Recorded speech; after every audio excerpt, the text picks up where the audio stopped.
Assalamualaikum dan selamat kembali ke Domber TV.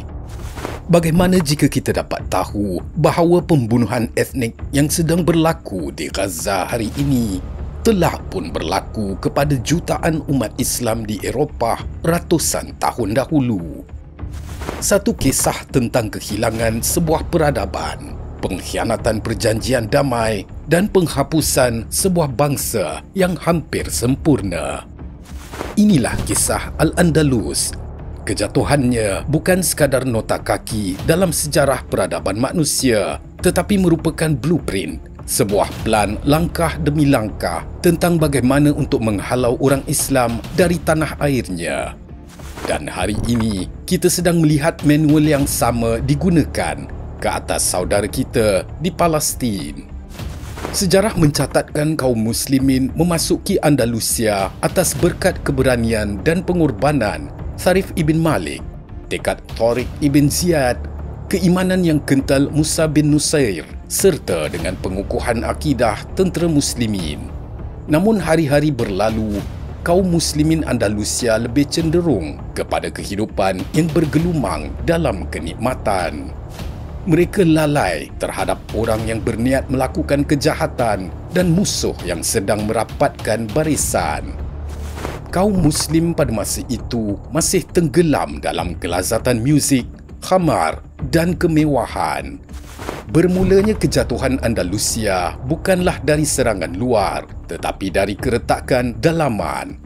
Zaman kegemilangan Cordoba berakhir apabila ia berpecah menjadi lebih 20 buah kerajaan kecil yang sombong yang dikenali sebagai Raja-Raja Taifa.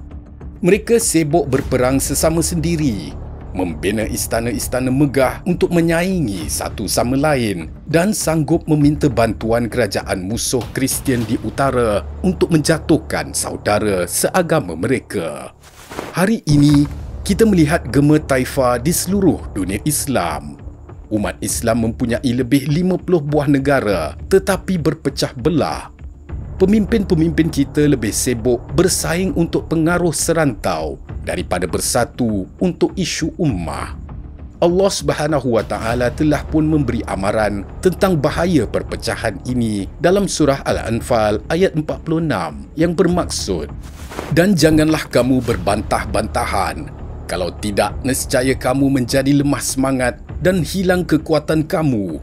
Dan sabarlah, sesungguhnya Allah beserta orang-orang yang sabar."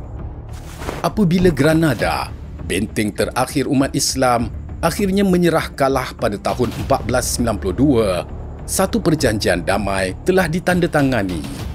Ia menjamin kebebasan beragama, hak pemilikan harta dan keadilan untuk umat Islam.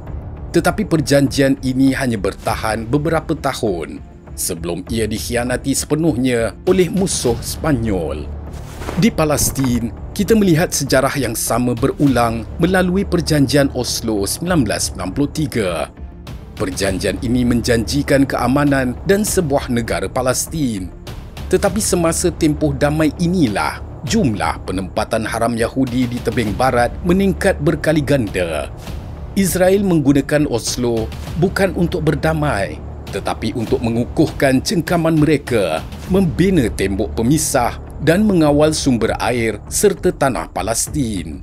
Perjanjian damai digunakan sebagai alat untuk menidurkan kita, sementara penjajahan diteruskan. Ini adalah strategi utama Zionis Barat sejak zaman berzaman, penghapusan Sibrah atau identiti Islam. Strategi ini bukan hanya berlaku di Andalusia. Kita melihatnya dalam kejatuhan Mughal di India, Golden Horde di Rusia, Kesultanan Agung di Syam, Mesir, Melaka, Patani, Champa dan Mindanao. Buku strategi mereka sentiasa sama. Pertama, perang penjajahan pemikiran.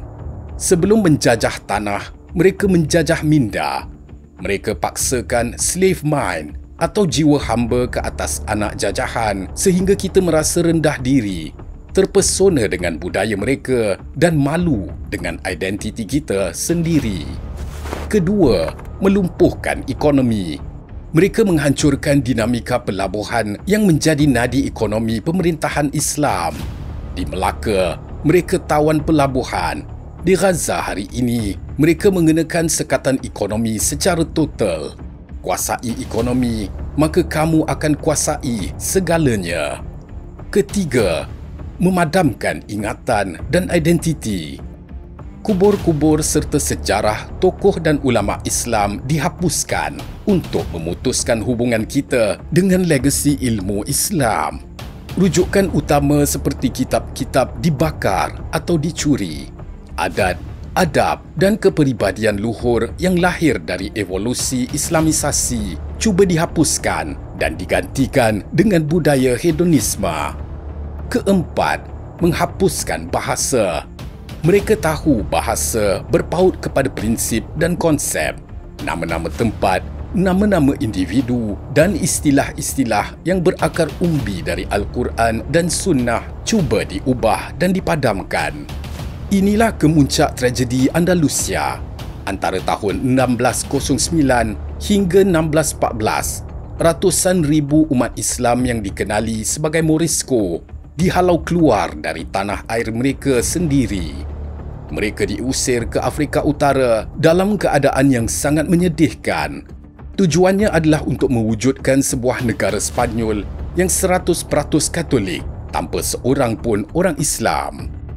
Di Palestin, matlamat Zionis adalah sama. Nakbah 1948 sebenarnya tidak pernah berakhir.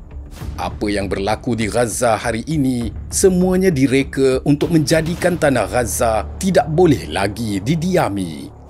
Rancangan ini jugalah yang diolah ke dalam The Great Trust Plan yang kita telah dedahkan sebelum ini. Sejarah Andalusia adalah satu amaran, tetapi Al-Quran bukan sahaja memberi amaran, ia juga menunjukkan jalan keluar. Di Gaza, kita melihat bibit-bibit kesedaran ini mula bercambah dan inilah pelajaran untuk kita semua. Pertama, pentingnya keunggulan strategi diplomasi. Perjuangan hari ini perlu dibingkaikan dalam ruh Islam tetapi disampaikan dalam bahasa universal yang difahami dunia.